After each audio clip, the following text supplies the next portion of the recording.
ಒಂದು ಬೃಹತ್ ಯೋಜನೆಯನ್ನ ಇಡೀ ದೇಶಾದ್ಯಂತ ಜಾರಿಗೊಳಿಸಿರುವಂತಹ ಕೀರ್ತಿ ಅವರಿಗೆ ಸಲ್ಲುತ್ತೆ. ಇವತ್ತು ಅದು ಶಾಶ್ವತವಾಗಿ ಎರಡನೆಯ ಹಂತಕ್ಕೆ ಹೋಗಿದೆ.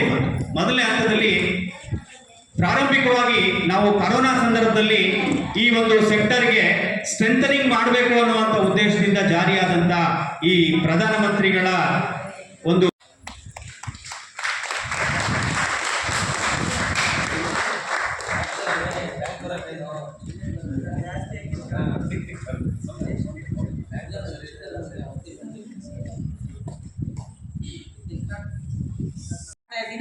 ನಾನು ನನ್ನ ಕಚೇರಿ ಮಾತ್ರ BH road union bank. So ಇವತ್ತು ನಾನು ಉಪನ್ಯಾಸಕ್ಕಿಂತ ಇಲ್ಲಿ ಬಂದ ಮೇಲೆ ಗೊತ್ತಾಗಿದ್ದು. ಸೊ ಒಂದೆರಡು ವಿಚಾರಗಳನ್ನು ನಿಮಗೆ ನಾನು ಮಾಹಿತಿ ಕೊಡಲಿಕ್ಕೆ ಅಂತ ಬಂದಿದ್ದು.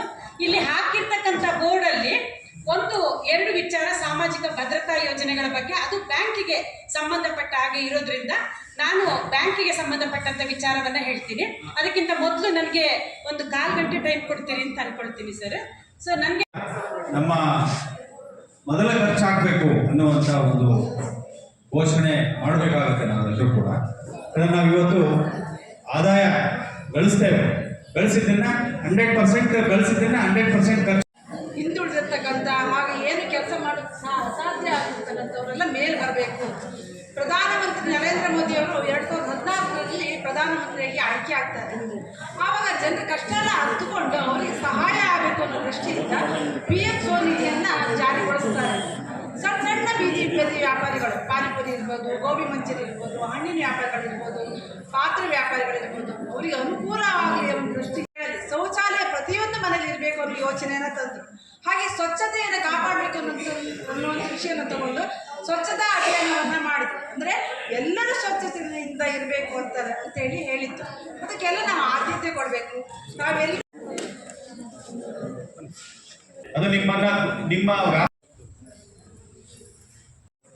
ಸ್ವನಿಧಿ ಯೋಜನೆ, ಈ ಯೋಜನೆಯಲ್ಲಿ ಏನೇನು ಫಲಾನುಭವಿಗಳಿದ್ದೀರಿ ನೀವೆಲ್ಲರೂ ಕೂಡ ಅವರಿಗೆ ಉಪಯೋಗ ಆಗುವಂತಹ ಎಲ್ಲ ಒಂದು ಯೋಜನೆಗಳು ಕೂಡ ನಿಮ್ಮ ಈ ಒಂದು ಕಾರ್ಯಾಗಾರದಲ್ಲಿ ನಿಮಗೆ ಸಿಗುತ್ತೆ.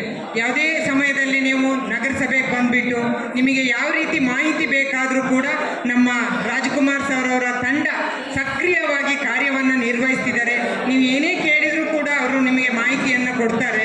ಹಾಗಾಗಿ ನಿಮ್ಮಲ್ಲಿ ನಾನು ಕೇಳ್ಕೊಳ್ಳೋದಿಷ್ಟೇನೆ, ನಮ್ಮ ಒಂದು ನಗರಸಭೆಯಲ್ಲಿ ನಿಮಗೆ ಅರ್ಜಿಯನ್ನು ಹಾಕಿ ಅಂತಾರೆ. ಅರ್ಜಿ ಹಾಕಬೇಕಾದ್ರಾಗ ನಿಮ್ಮಲ್ಲಿ ದಾಖಲಾತಿಗಳಿರಲ್ಲ. ಒಂಚೂರು ಸೈಲೆಂಟ್ ಆಗಿರಿ. ದಾಖಲಾತಿ ದೇಶಕ್ಕಾಗಿ ಉತ್ತಮ ನಾಯಕನಾಗಿ ಉತ್ತಮ ಒಂದು ಕಾರ್ಯವನ್ನು ನಡೆಸ್ತಿದ್ದಾರೆ ಅಂತಕ್ಕಂಥದ್ದು ತುಂಬ ಹೆಮ್ಮೆ ಪಡ್ತಕ್ಕಂಥ ವಿಷಯ. ಇದರಲ್ಲಿ ಕಿಸಾನ್ ಸನ್ಮಾನ್ ಯೋಜನೆ ಇರ್ಬೋದು, ಆಮೇಲೆ ಉಜ್ವಲ್ ಯೋಜನೆ ಇರ್ಬೋದು, ತಾಯಂದಿರಿಗೆ ತೊಂದರೆ ಆಗಬಾರ್ದು ಅಂತೇಳಿ ಉಜ್ವಲ್ ಯೋಜನೆಯನ್ನು ಕೊಟ್ಟಿದ್ದಾರೆ, ಶೌಚಾಲಯವನ್ನು ನಿರ್ಮಿಸಿದ್ದಾರೆ, ಸ್ವಚ್ಛ ಭಾರತ ಹೀಗೆ ಹೇಳ್ತಾ ಜನ್ಧನ್